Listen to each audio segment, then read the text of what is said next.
campus virtual del ciclo 2019-1. Soy la profesora Débora Ponce del curso de Geografía y en la semana 8 tocaremos el tema de hidrografía. Hoy día nosotros tocaremos el tema de hidrografía y como ya hemos podido ir estudiando, se relaciona bastante con el tema del relieve submarino, cuando nos referimos a las masas oceánicas. Pero también vamos a aprender un poco sobre los que son los ríos en el Perú, debido a que el tema de hidrografía es muy amplio y abarca tanto los diversos glaciares, lagos, lagunas, las formas del mar peruano. Y para poder hacerlo más entendible, hoy día nos abocaremos solamente al tema de ríos. Sin embargo, haremos una introducción de los elementos o términos más importantes de la hidrografía. La hidrografía va a estudiar la hidrosfera, y la hidrosfera es el conjunto de masas de agua. Como sabemos, de toda la totalidad del planeta, 71% corresponde a las masas de agua. Por lo tanto, tenemos mayor cantidad de agua que de superficie o plataforma continental. La hidrosfera es estudiada por dos disciplinas, la hidrología y la hidrografía. En el caso de la hidrología, nos abocamos a las ciencias naturales. Pero en el caso de la hidrografía, que es el tema de hoy, estamos dentro del campo de estudio de las ciencias sociales.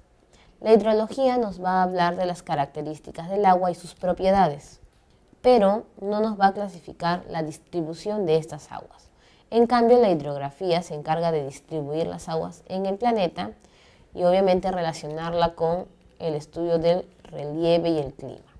Siempre nos hemos acostumbrado a clasificar las masas de agua por aguas saladas o aguas dulces, pero este término salado o dulce es una característica de un grupo de masas de agua. Entonces, a partir de ahora, nosotros vamos a decirle aguas intercontinentales a lo que nosotros le decíamos popularmente agua salada. Y vamos a llamar agua continental al conjunto de aguas que le decíamos agua dulce. ¿Cuáles son las características del agua intercontinental? Como podemos ver, del 71% que corresponde a las masas de agua, la mayoría de estas son intercontinentales, ascendiendo a un 97%, que lo encontramos nosotros en mares y océanos, mientras que un 3% corresponde al agua que encontramos sobre el continente. Se le llama intercontinental a la conocida agua salada porque se encuentra entre las plataformas continentales, lo que nosotros antes conocíamos como Pantalacia.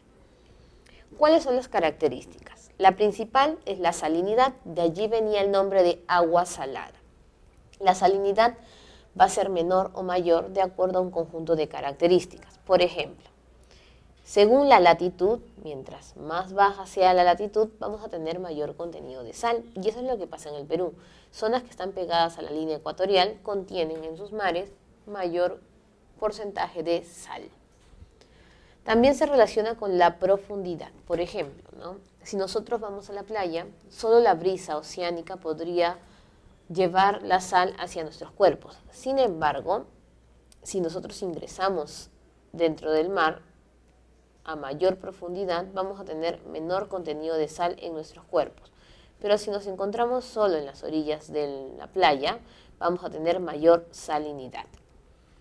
Las precipitaciones son producto de la condensación del vapor de agua. Por lo tanto, no tiene contacto con las sales, de tal manera que si llueve más en alguna zona, el contenido de sal va a ser menor. Y eso es lo que pasa en el Perú. Nosotros nos vamos a dar cuenta que, a pesar que la zona norte está más cerca a la zona ecuatorial, tenemos mayor contenido de sal en la zona centro-sur, muchas veces por el tema de las precipitaciones, porque en la zona centro-sur solamente existen garúas o lloviznas.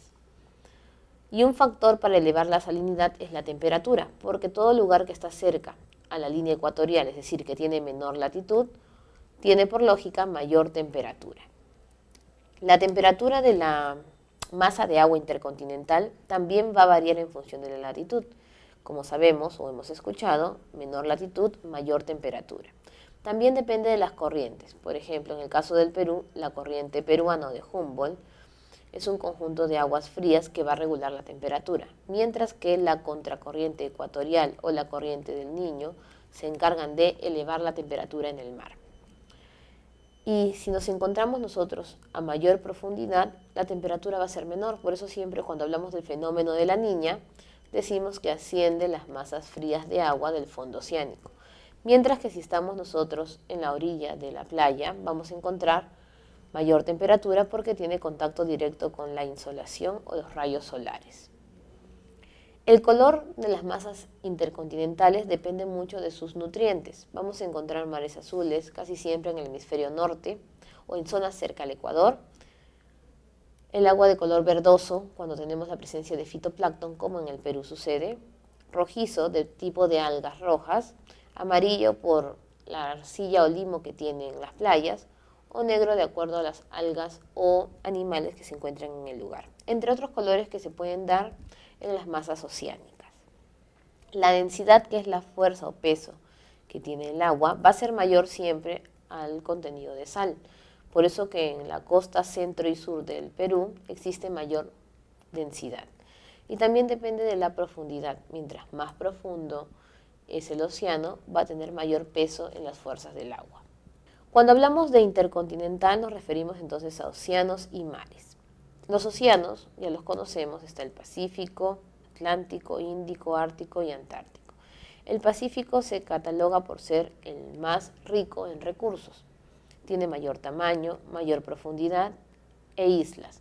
En las islas vamos a encontrar nosotros la presencia de volcanes, así también como los volcanes cerca al litoral del Pacífico, y además vamos a encontrar la presencia de aves, especialmente las aves guaneras. El Atlántico es famoso por su dorsal, es la dorsal más grande, recordemos que es la mesoatlántica. El Índico se dice que por muchos años era del contenido de riqueza igual al Pacífico.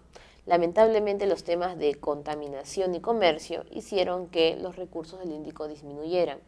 Tanto así que muchos peces que vienen de la zona asiática casi siempre tienen contaminación en su organismo o vamos a encontrar pequeños gusanitos o larvitas en la cabeza del pez. El Ártico y el Antártico son los océanos congelados. La diferencia es que el Ártico presenta mayor contenido de banquisas o suelo estacional. Dependiendo de la estación que se encuentra en el hemisferio norte, vamos a ver zonas congeladas o no, mientras que el Antártico tiene el permafrost permanente y además la presencia de los glaciares o iceberg más grandes en el océano. En el caso del mar, nosotros vamos a clasificar los mares de dos maneras según su apertura hacia el océano. Hemos escuchado el famoso mar Mediterráneo y lo conocemos obviamente con el nombre propio de un mar. ¿Cómo diferenciar si el nombre le pertenece al mar o simplemente es la característica del mar? Depende de la forma en que se escriba. Por ejemplo, si escribimos mar con mayúscula, como en el caso del mar Caspio, estamos diciendo que el término mar es parte del nombre de Caspio. Pasa lo mismo para clasificar a este mar como un tipo lago grande, es decir, un mar cerrado en el océano. Por eso que cuando hablamos de los lagos más grandes, se enuncian muchas veces los mares. Si aparece mar con minúscula, significa que lo que continúa del nombre es solo el nombre propio, mientras que el término mar se quita. En este caso, Mediterráneo es el mar. Y si Mediterráneo aparece con minúscula, no están hablando del nombre del mar, sino de una característica, porque Mediterráneo significa cerrado. Es decir, todos los mares que parecen lagos son cerrados. Y epicontinentales significa abierto. En otras palabras, tipos golfos que se aperturan en el océano. Ahora, otras características de las aguas intercontinentales es que presentan movimientos. ¿Cómo podemos darnos cuenta de estos movimientos? Por ejemplo, el tema de las olas. Solemos pensar que no todo mar u océano presenta olas. ¿Por qué razón? Porque creemos que la ola siempre tiene que ser amplia y trasladar agua. Todo mar o agua intercontinental presenta olas. Si son simples movimientos pequeños, se les va a llamar olas de oscilación. Y si son las clásicas olas grandes a las que estamos acostumbrados, le vamos a decir traslación. Las personas que realizan diversos deportes en el mar buscan olas de traslación. El otro tema es el aumento o disminución de la marea. Cuando nosotros vamos en la mañana, la orilla es más amplia. Conforme pasan las horas, el mar va recuperando el espacio de la orilla. Y decimos que ha aumentado la marea. En la noche, siempre la marea va a ser más alta porque la marea se rige de la luna. Sin embargo, existen temporadas en las noches en las que no podemos ingresar al mar, que es cuando llamamos nosotros el agua como marea viva, es decir, cuando la luna está completa, sea en luna nueva o en luna llena. Mientras que vamos a decirle marea muerta, que no es tan peligrosa para ingresar en la noche cuando estamos en cuarto menguante o en cuarto creciente. Y las corrientes simplemente son las distribuciones de tipos de temperatura en el agua, que pueden ser tanto onduladas, rectas o circulares. Así como encontramos temporadas en que hay una mayor marea o menor marea, nosotros vamos a decirle pleamar y bajamar. Pleamar para lo que le llamamos la zona alta y bajamar, como su nombre lo dice, para la parte más baja, lo que le llaman también marea baja o marea alta. Ahora, en el caso del agua continental es mucho más sencillo. Vamos a decirles aguas lénticas o lóticas. Lénticas cuando no tienen ningún movimiento, como son lagos y lagunas, y lóticas cuando tienen una pequeña corriente. Quienes van a tener corriente o movimiento son los ríos y arroyos.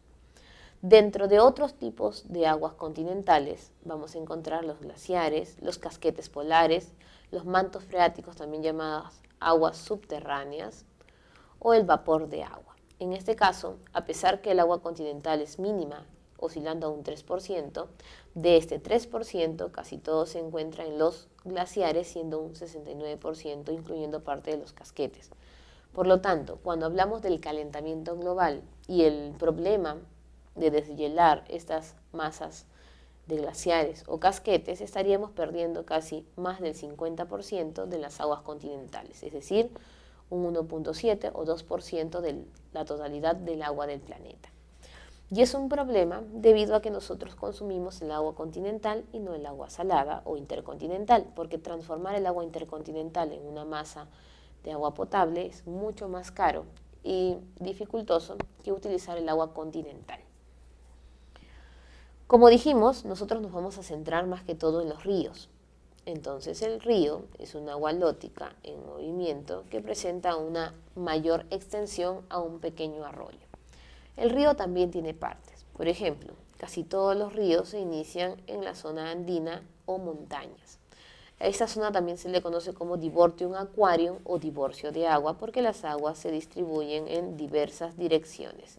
En el caso del Perú, el agua va a ir a las diferentes cadenas. Recordemos que teníamos la cadena occidental, la cadena central y la cadena oriental. Esta zona donde nace el río, por el mismo término o verbo que utilizamos, le vamos a decir naciente. Puedes decirle también fuente de agua u origen. Puede ser glacial si es directamente de los glaciares o nevados, pluvial si es producto de las lluvias, o nival si es por el contenido de nieve del lugar. En los tres casos se produce un deshielo. El agua va a discurrir por un espacio. Este espacio puede estar contenido de puras rocas o también tener una masa arenosa. El espacio es conocido como cauce, lecho o alveo. Algunos lo utilizan como sinónimo de valle, aunque nosotros solemos decirle valle a la zona adyacente al cauce, y más que todo cauce al espacio que queda cuando ya no discurre el río. El río va a distribuirse por el cauce teniendo una dirección. A esta dirección se le va a llamar curso. La dirección o curso puede ser corta, como en el caso de la costa, que el espacio es muy pequeño, por eso el río también tiene una dirección muy pequeña, o va a ser una dirección larga o un río largo, como en el caso de la selva. Y también podemos distribuir las zonas del curso de tres maneras. Cuando está cerca a las montañas le vamos a decir curso superior. Cuando está entre las quebradas o está bajando por las montañas a la selva baja le podemos decir medio. Y la zona que ya llega a la ciudad, ya casi para desembocar, le vamos a decir curso inferior. Eso es importante para hablar de la navegabilidad o la torrente de los ríos. Ahora, el río en algunas temporadas presenta más agua o menos agua. Cuando el río tiene más agua, le vamos a decir que está en crecida. y cuando tiene menos agua le vamos a decir que está en estiaje. En el caso de la costa y de la sierra, el estiaje se caracteriza por casi no tener agua en el cauce, mientras que en la selva no es notorio la temporada de estiaje o crecida, pero lo diferenciamos más que todo porque en la crecida produce inundaciones. Este aumento o disminución del agua es conocido como caudal, débito o aforo. Además, hemos mencionado que la selva casi siempre tiene agua, por lo tanto podríamos decir que su régimen es regular. Mientras que en el caso de la costa y sierra nos vamos a dar cuenta que en temporadas de estiaje el cauce no presenta agua, como en el caso del río Rímac en temporadas de invierno, y allí estaríamos diciendo que el régimen es irregular. Además, la fuerza con la que discurre el agua, especialmente en el curso superior, hace alusión a que los ríos son o presentan mayor corriente o escorrentía, y es decir, son torrentosos. Si no son torrentosos, lo contrario sería navegables. Casi siempre los ríos se vuelven más suaves en su curso inferior, pero no todos los ríos del Perú son navegables. Por otro lado, el río va a llegar al final de dos maneras. Recuerden ustedes el tema de relieve. Puede llegar como un chorro de agua, que se conoce como estuario, o se puede abrir como una mano, que nosotros le vamos a decir delta. Recordemos también que el único río en delta en el Perú es el río Tumbes, donde se formaban los esteros y crecían los manglares. Ahora, ¿por qué hemos puesto al final un cuadrado atribuyendo el término de cuenca? Porque muchos confunden desembocadura con cuenca. Para ser más claro, la desembocadura responde a la pregunta ¿cómo termina el río? Mientras que la cuenca, ¿dónde termina el río? Puede ser en estuario o en delta que un río termine en tres lugares: dentro de una masa intercontinental, dentro de una masa continental o que se vuelva agua subterránea. Si el río termina en un océano o mar, le vamos a decir exorreico. Si termina en un lago o laguna, le decimos endorreico. Y si se vuelve agua subterránea, le vamos a decir arreico. ¿Y por qué hemos dibujado una pequeña hojita al costado para hablar de cuencas? Porque en las cuencas, o en todo el camino de tránsito del río, se van a formar tipos de río. Estos tipos de ríos son estudiados por la potamología. En este caso, entonces, cada hojita va a tener al centro una rayita. Esa rayita celeste corresponde al río principal o colector. Se le llama así porque este río, que nace desde la parte más alta y termina en una cuenca grande, va a recibir o va a dar agua en su curso. Este río celestito entonces está dando 3 veces agua, que son las líneas amarillas, y está recibiendo también 3 veces agua, que son las líneas moradas. Como vemos, cuando un río ingresa a uno principal, se le va a llamar afluente o tributario porque da agua al principal. Y en el caso de los amarillos, los ríos nacen del principal y le vamos a decir efluente o distributario. Listo. Entonces, en el caso de las cuencas serían los finales de los ríos. Y nosotros vamos a tener, así como son 3 tipos de cuenca por donde terminan, 3 tipos de cuenca también por el tamaño. Por ejemplo, en este caso, la cuenca central sería la del río principal, que es el final del agua, donde desemboca el río principal. Las manchitas naranjitas corresponden a las cuencas de los ríos que han salido del principal, entonces le vamos a decir subcuencas, pero no dejan de ser cuencas.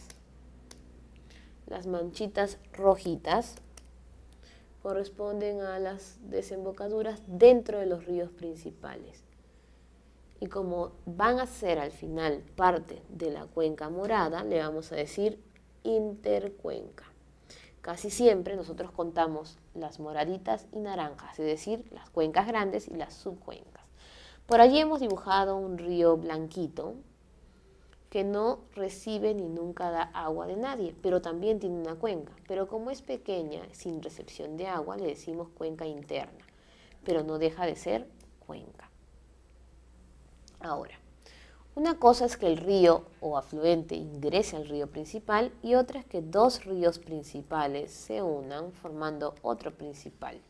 En este caso hablamos nosotros de confluencia. La confluencia más famosa es que el río N con el río Perenne se unen para dar a luz al río Tambo.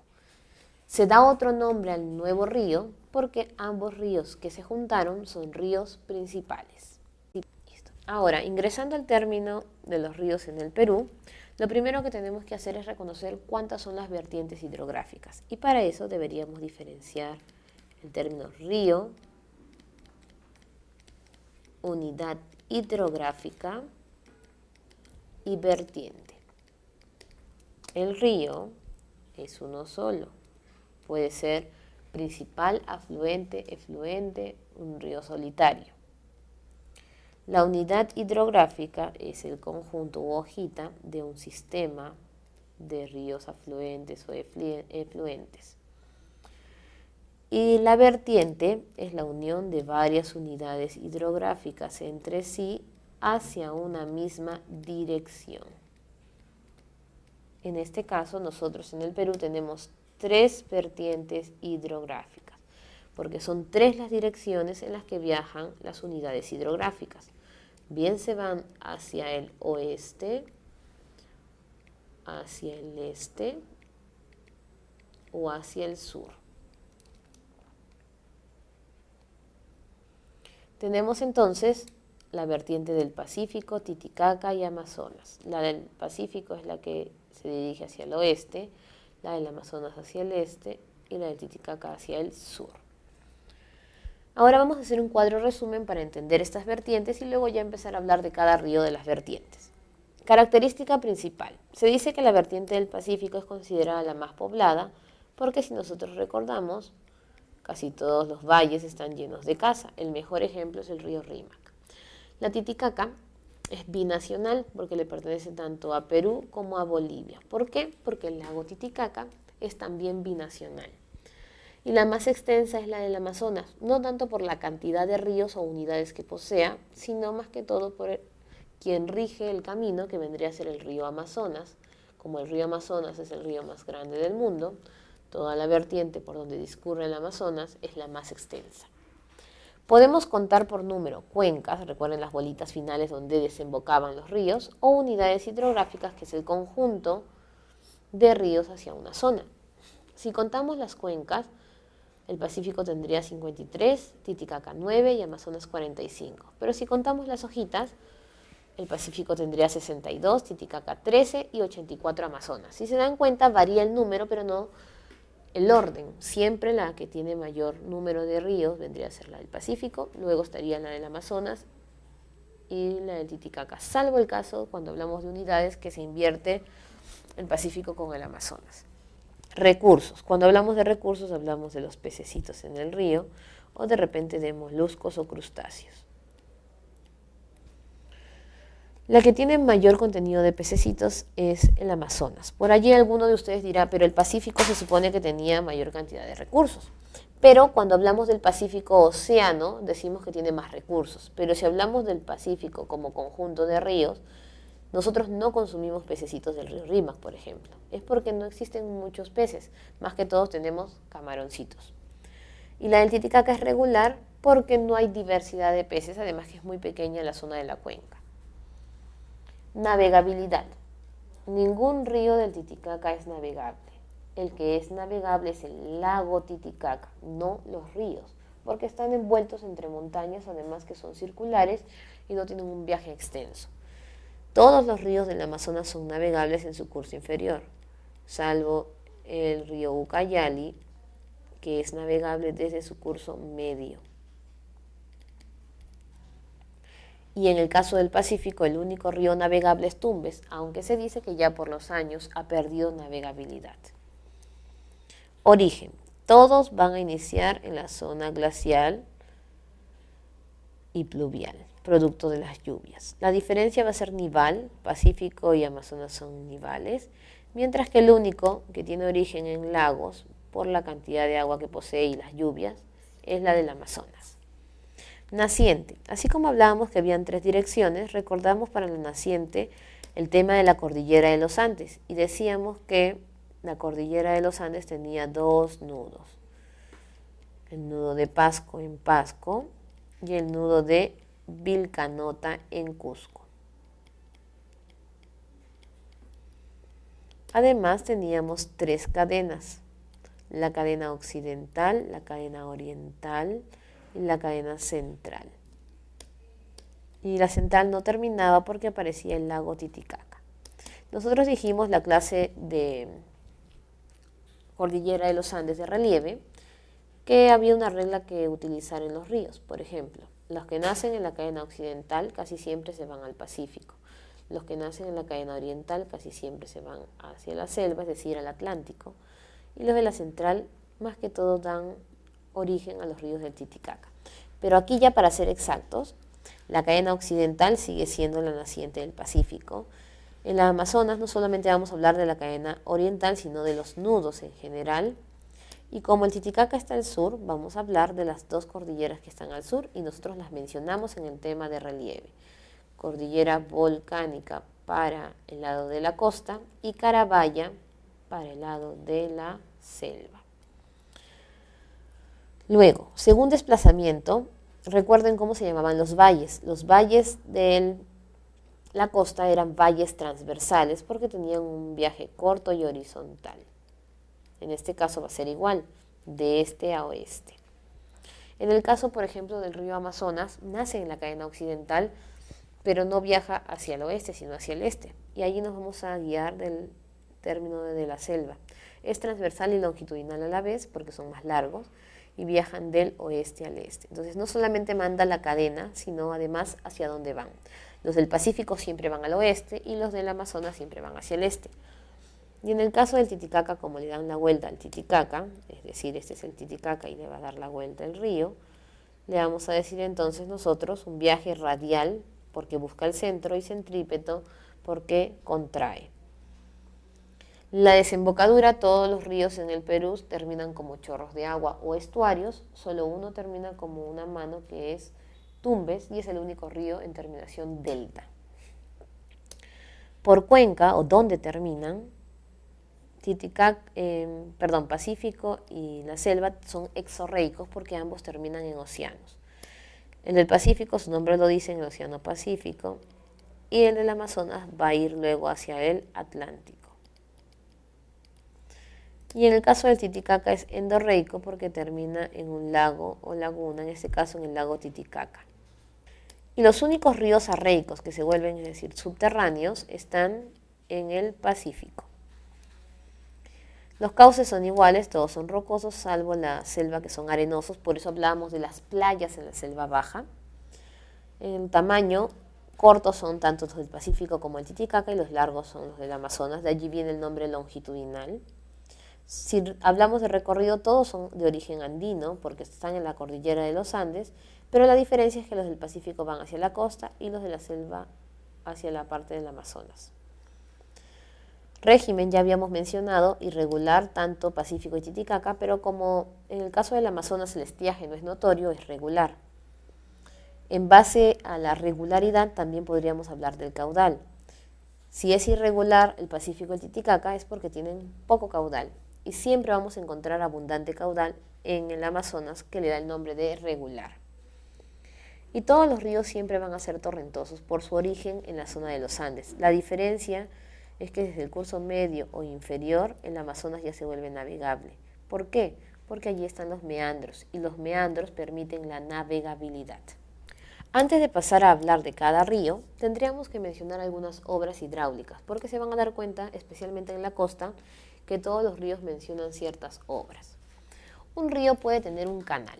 Entonces, si este es el río, nosotros llevamos agua del río hacia otra zona, que puede ser el valle, en el caso de la costa, las pampas, o hasta podría ser otro río. La tubería o el espacio por donde se lleva agua es considerado canal. Represas. Tenemos nosotros tres tipos de represa. Si este es el río y nosotros colocamos murallas alrededor del cauce para impedir que se desborde, sería un tipo de represa. Si nosotros tenemos el río en temporadas de verano con más agua y en invierno tiene menos agua y colocamos una represa al medio, es para que todo el agua, cuando estamos en temporada de estiaje, se junte para un lugar. Y el otro espacio se queda vacío del cauce esperando llenarse en verano. Ese es el número 2. El mejor ejemplo de la represa número 2 la vemos en Vía Parque Rima. Querían hacer un camino para carros por el espacio del río, pero no se dio debido a que se acondicionaba la zona en invierno, pero en verano el río recuperaba su espacio y por lo tanto destruía todo lo que ya se había avanzado. Y en tercer lugar, no sé si se habrán percatado, pero en el río Rímac en temporadas de estiaje vamos a notar unas rejillas. Estas rejillas sirven para contener la contaminación y ese también es otro tipo de represa. Una central hidroeléctrica se encuentra más que todo en el origen del río o en la naciente. Lo que busca es capturar la fuerza del agua o torrente para obtener energía. Un reservorio. Debido a que existen temporadas de estiaje y los valles de la costa son los más explotados y siempre carecen de agua por el tema de las lluvias, se buscan espacios donde guardar el agua en temporadas de estiaje. Estos son los llamados reservorios. Tenemos trasvase y bocatoma. Cuando el río inicia en la parte cercana a su naciente, nosotros podemos capturar agua y utilizarla directamente. Esta es una bocatoma. Esperamos el origen para capturar el agua. Y si un río busca prestar agua hacia el mismo río en diversas zonas, por ejemplo en el caso del Rímac, como tenemos 5 centrales hidroeléctricas, la primera podría llevarse toda la fuerza de agua. Entonces vamos prestando agua hacia el mismo río. A esto se le llama trasvase. Proyectos o sistemas se realizan cuando un río tiene más agua que otros ríos y se encarga de prestar agua en diferentes momentos o hasta generar fuerzas para centrales hidroeléctricas. Esto donde sucede más que todo en el río Santa, que a diferencia de los otros ríos de la costa, no es de régimen irregular y no es corto, ni tampoco es transversal. Y como siempre tiene más agua, entonces termina prestándole agua a los otros ríos. Muy bien, ahora vamos a mencionar algunos ríos y sus características. Cuando hablamos de río podemos atribuirnos a sistemas de cuencas o solamente a un río que se ha formado, debido a que existen ríos que son confluencia de otros y ríos que ingresan a ríos principales. En el caso del Pacífico tenemos el río Zarumilla. El río Zarumilla es considerado una talhue. ¿Qué significa talhue? Que sirve de frontera natural contra un país, en este caso con el Ecuador. El río Zarumilla también es un río intermitente. Carga con fuerza agua hasta mayo. Luego tenemos nosotros el río Tumbes. El río Tumbes es conocido también como Puyango. También tiene frontera con Ecuador, pero no es talhue. Es el único que termina en delta o mano. Es el único navegable, como ya habíamos mencionado, en la costa. Tiene la presencia de pongos por la cercanía con la cordillera del Cóndor, que es una zona selvática o amazónica. Tiene también cascadas.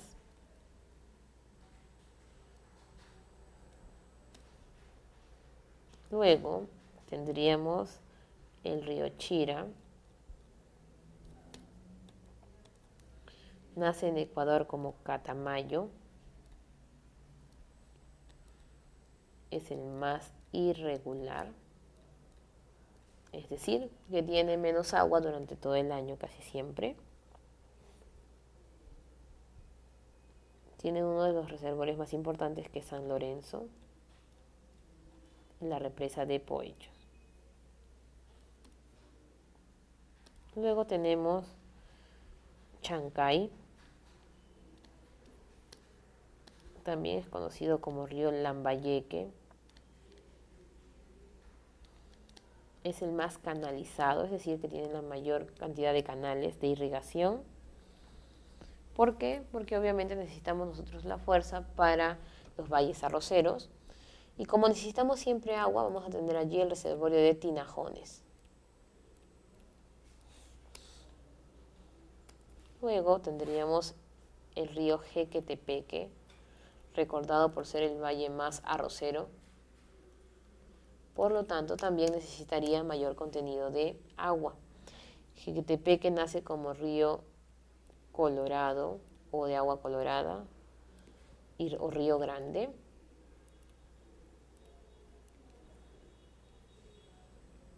Y tiene el reservorio más importante de toda la costa, que es Callito Ciego.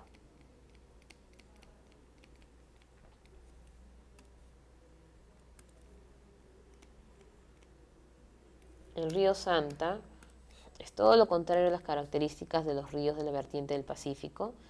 Es de régimen regular, es caudaloso, es longitudinal,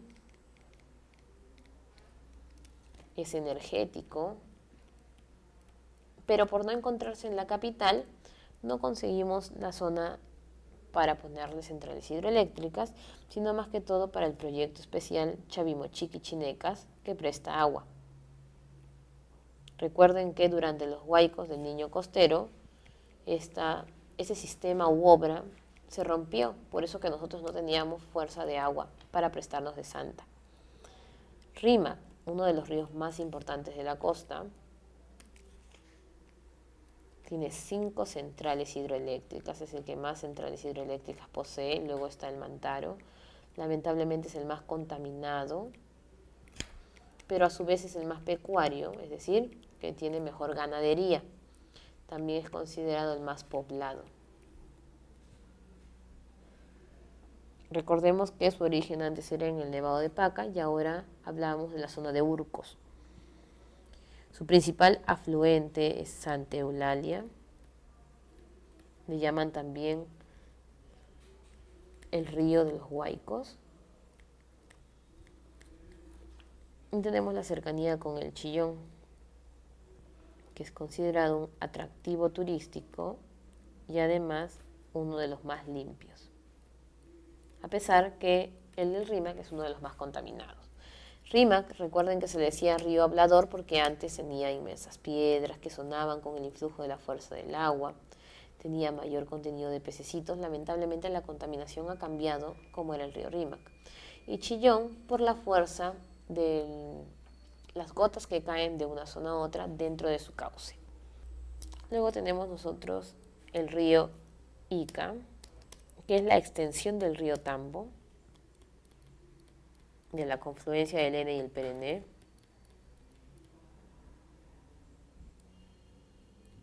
Y allí encontramos el sistema de Choclococha.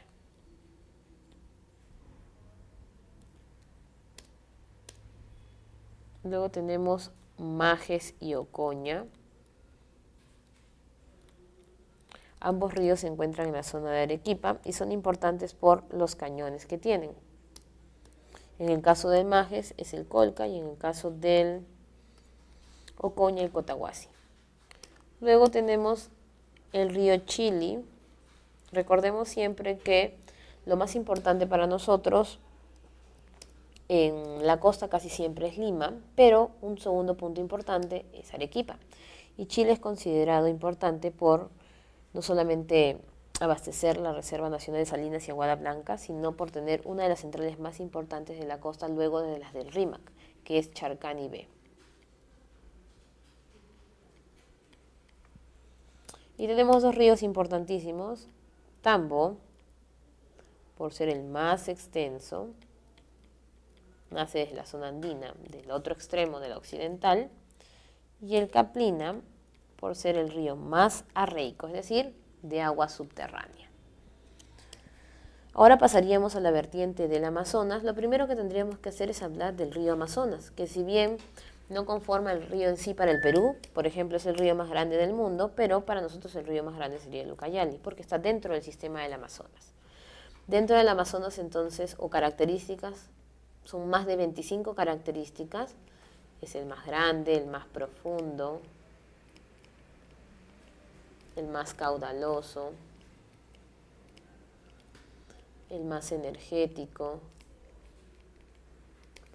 el que tiene la mayor cantidad de islas fluviales. Dentro de sus títulos también vamos a encontrar el que tiene más afluentes. Entre otros títulos, hasta llegar a uno de los últimos que tiene el río subterráneo más grande. Porque hemos encontrado, según estudios, que todos los ríos poseen un río subterráneo. El Nilo, que era antes el más grande, tenía un río subterráneo de menor extensión, pero el Amazonas tiene un río subterráneo del mismo tamaño de dicho río. Si hablamos del Amazonas en sí, tendríamos que hablar de sus márgenes. Para el lado izquierdo tenemos Nanay, Napo y Putumayo, y para la margen derecha, Yavarí. Lo más sencillo para nosotros es poder recordar Yavarí y por lógica extender los otros tres que nos faltan para la margen izquierda. Dentro del Amazonas tenemos ríos importantes como el Marañón. El Marañón es el río que tiene más pongos, tiene más de 16 pongos y es el más energético, además de ser el más interdepartamental.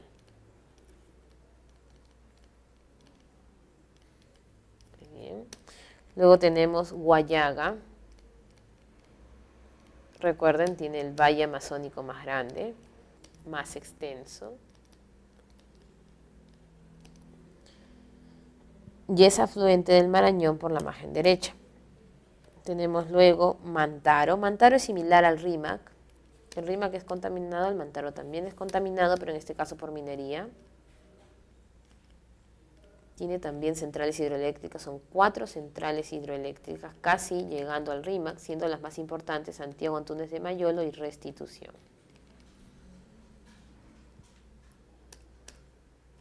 Además, que es el valle más poblado de la zona amazónica y el valle interandino más grande.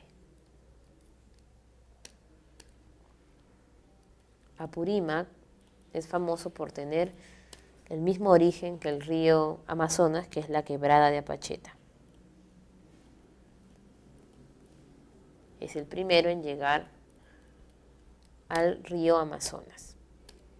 Luego tenemos Urubamba, lo vamos a recordar por temas de relieve, considerado entonces el valle más fértil.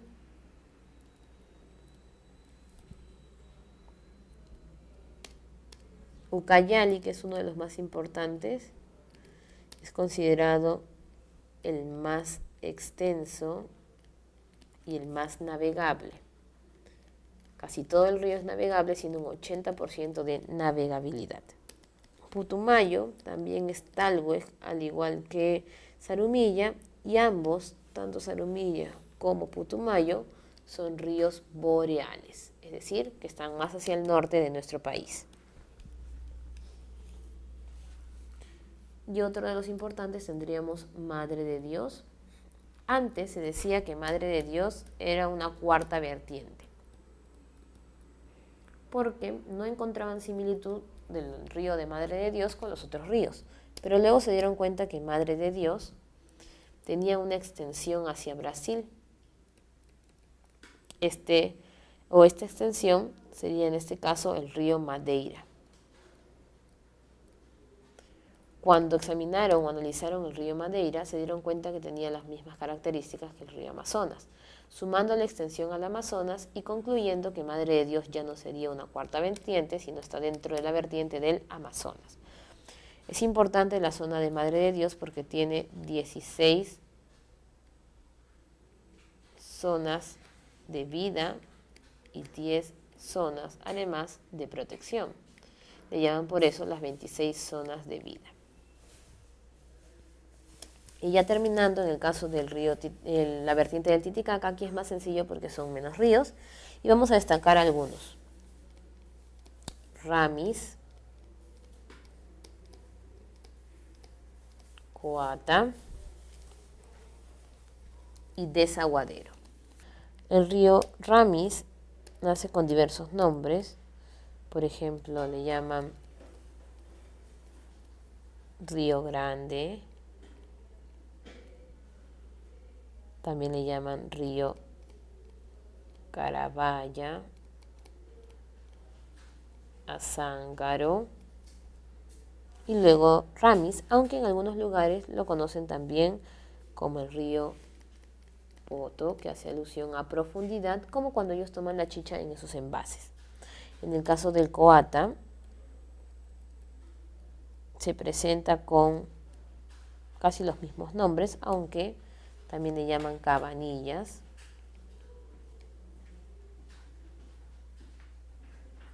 recibiendo ríos en todo su camino, es decir, afluentes. Y el desaguadero es importante porque es el único efluente del Titicaca, es decir, todos los ríos terminan en el Titicaca. En cambio, Desaguadero nace y va a terminar en otro lago en Bolivia. Nace en el Titicaca y va a terminar en el lago Popo. Si se dan cuenta, casi siempre utilizamos nombres graciosos para hablar de la vertiente del Titicaca, pero estos nombres graciosos significan profundidad. Si hablamos de algunas características adicionales, el río Ramis es el más largo, minero, caudaloso y pecuario. Se parece bastante a Rímac o Mantaro. Coata es el más poblado, energético e industrial. Y además es importante porque abastece a la ciudad de Juliaca.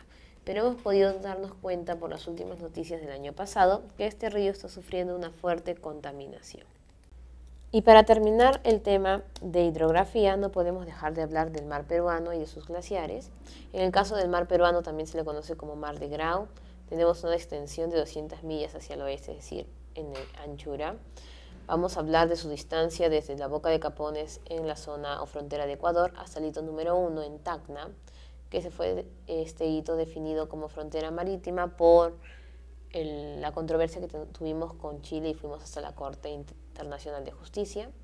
Tenemos la mayor cantidad de reservas hidrobiológicas, especialmente de fitoplancton, y petroleras, especialmente en los tablazos, la zona del Zócalo. Tiene una profundidad de más de 6.000 metros. ¿Por qué? Por el tema de las fosas. Ya hemos trabajado antes los dos tipos de fosas en el mar peruano. Tenemos dos zonas, la zona norte y centro-sur. La zona norte es más cálida que la zona centro-sur y también es más transparente en el color de sus aguas, mientras que la centro-sur es verdosa. ¿Por qué? Por el tema del afloramiento. ¿Cuál es el afloramiento? Los vientos alisios ingresan hacia la corriente y la corriente peruana levanta el fitoplancton, que es el alimento para los peces. Ese es el afloramiento. Estas corrientes también va a poder determinar el clima, nivelando y siendo un agente termorregulador, y va a tener una alta productividad, no solamente por el afloramiento, sino por el contenido de sal, oxígeno y dióxido de carbono. Y además, la corriente peruana tiene dos zonas o dos partes. Una que es menos profunda, hasta los 200 metros, casi a la distancia del Zócalo. Estamos hablando de también una zona más fría. Y hablamos de una profundidad que llega hacia la mitad del talud, que es la zona más caudalosa.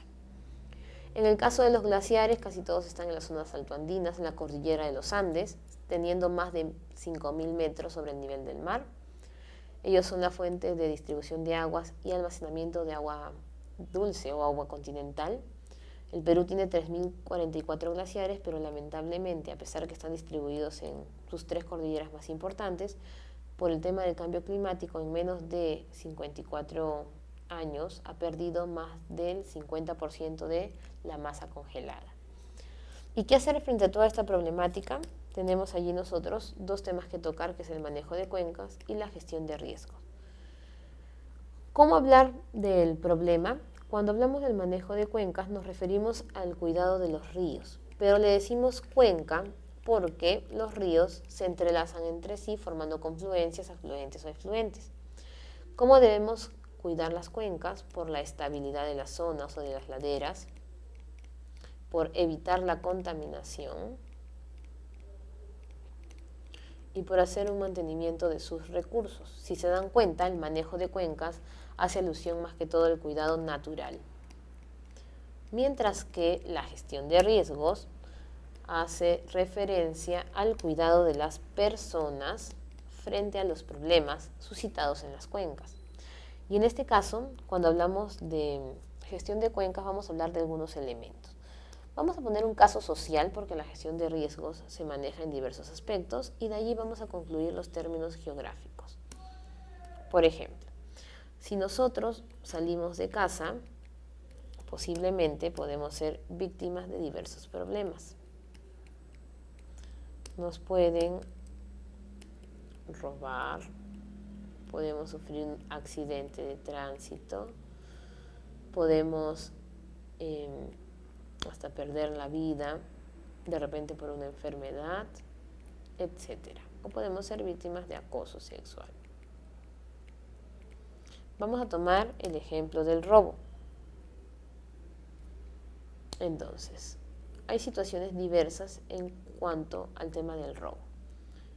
Si hablamos en función del agente policial, de la policía, no es lo mismo a que el policía esté antes del robo, aparezca durante el robo o no aparezca y aparezca después del robo. La diferencia también es en los materiales que estamos portando nosotros. No es lo mismo que nos roben solamente tener nuestros pasajes o de repente dentro de nuestra mochila tener nuestra laptop, celular o algún objeto de valor. Muy bien. Entonces, cada uno de estos elementos van a tener un nombre. Todo lo que nos puede pasar se van a llamar amenazas. La presencia del agente policial va a ser la gestión de riesgos. La amenaza también se puede llamar peligro. El riesgo va a ser lo que nosotros portamos. Y nos falta un último elemento, que es la exposición de nuestros materiales, que sería vulnerabilidad. Esta exposición puede ser porque portamos visiblemente los objetos, porque pasamos por una zona peligrosa o por la hora en la que estamos transitando. Esto mismo puede pasar entonces en función de las amenazas naturales. Imaginemos el río, cuidado por el manejo de cuencas. Pero si no hay un buen manejo de cuencas, ¿qué podría pasar? Las personas que viven cerca a los ríos están expuestas a diversas amenazas o peligros, como pueden ser los huaicos, inundaciones, entre otros. ¿Cuál es el riesgo? Si son afectados por esto, pueden perder la vida o pueden tener pérdidas materiales. Y aquí tenemos amenazas o peligros y aquí tenemos riesgo. ¿Cuál es la vulnerabilidad? La cercanía al río. Y la gestión de riesgos en este caso la realizarían las autoridades. Al igual que en el caso del policía, no es lo mismo gestionar antes de la presencia de los peligros, durante la presencia del peligro o después cuando esto ya se volvió un desastre. Es decir, lo que nosotros queremos lograr con la gestión de riesgos es mitigar las consecuencias de los diversos peligros o amenazas. Luego de haber comprendido un poco más el tema, pasaremos a resolver algunas preguntas para poder aclarar nuestras dudas. La primera pregunta tenemos alusión a las características de los ríos y determinar si es verdad o falsedad lo que nos enuncia. El caudal permanente depende de las características del curso. Entonces, sabemos nosotros que si nos encontramos en un curso mayor o menor, vamos a encontrar no necesariamente la misma cantidad de agua en los diversos lugares, pero en realidad no depende tanto de la dirección, sino del régimen. Si uno tiene un régimen regular u otro un régimen irregular, es decir, si siempre recibe o no recibe agua, vamos a encontrar mayor o menor presencia del caudal, por lo tanto esto sería falso. Más depende del régimen que del curso. Los ríos afluentes reciben carga hídrica de los ríos colectores. El río colector o principal es el que va a recibir el agua de los ríos afluentes, por lo tanto sería falso. El régimen irregular afecta el caudal de los ríos de la vertiente. Por supuesto, porque es lo que hemos dicho al inicio. Dijimos que si el régimen es irregular, el caudal será menor, teniendo temporadas de estiaje notorios, y si el régimen es regular, no se va a notar la diversidad del caudal. Por lo tanto, esto es verdadero. La crecida de un río permite la navegación fluvial permanente, y esto es falso porque nosotros necesitamos no temporadas de crecida o estiaje, sino de un caudal permanente y de un régimen regular. Nos quedamos así con la letra D. Elija la alternativa correcta que relacione cada río con las características respectivas. Tenemos Ramis de la parte del Titicaca, Cotahuasi de la vertiente del Pacífico y Guayaga de la vertiente del Amazonas. Afluente del río Marañón, entonces allí tendríamos nosotros, también se le denomina Carabaya y atraviesa Arequipa y Ayacucho. Entonces es mucho más sencillo. ¿Cuál está para la zona de la costa? Atraviesa Arequipa y tiene el cañón de Cotahuasi, entonces sería 2C. Ramis es Titicaca, entonces no podría relacionarse con el Marañón, sería 1B.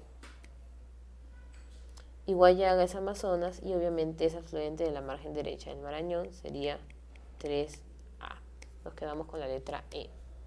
3. El profesor del curso de Geografía pregunta por el atributo de las corrientes marinas que se manifiestan frente a la costa central y sur del Perú, es decir, de la corriente peruana, que contribuye a la formación de neblinas invernales. Recordemos aquí la presencia de las nubes estratos. Una de las causas para dicha formación es ¿y cómo así se forman las nubes estratos? Tenemos nosotros entonces la baja salinidad. Sabemos que nuestra zona en realidad del Perú tiene mayor salinidad, alta viscosidad no necesariamente, alta densidad, sabemos que presenta alta densidad, pero durante todo tipo de estación, la baja temperatura o la temperatura variable. Y en este caso es la baja temperatura porque casi siempre aparecen estas neblinas en temporadas de invierno donde se acentúa el anticiclón y es más fuerte la corriente peruana. 4. En un artículo del Boletín de Lima, el autor hace referencia a la importancia y necesidad que el gobierno peruano desarrolle una política adecuada de manejo de cuencas. A partir del texto, identifique los enunciados correctos sobre el manejo de cuencas. Recordamos que el manejo de cuencas va referido más que todo al cuidado del río y la gestión de riesgos hacia el cuidado de las personas. Mejorar la ocupación antrópica y acceso directo al agua, ese tema más que todo es para las personas. Y la idea no es tener más población al margen de los ríos. Planificar la explotación urbana permanente de aguas freáticas también sigue en relación a las personas. Optimizar el manejo y calidad de los recursos naturales tiene que ver con la parte natural del río. Aislar áreas contaminadas para construir rellenos sanitarios. La construcción de rellenos sanitarios generaría una desestabilización de la cuenca y además más que todo relacionado para la parte de las personas. Por lo tanto, sería la letra C. Bueno, jóvenes, damos por concluida la semana 8. Solo en esta semana tocamos el tema de hidrografía y nos vemos la próxima semana para iniciar un nuevo bloque de temas.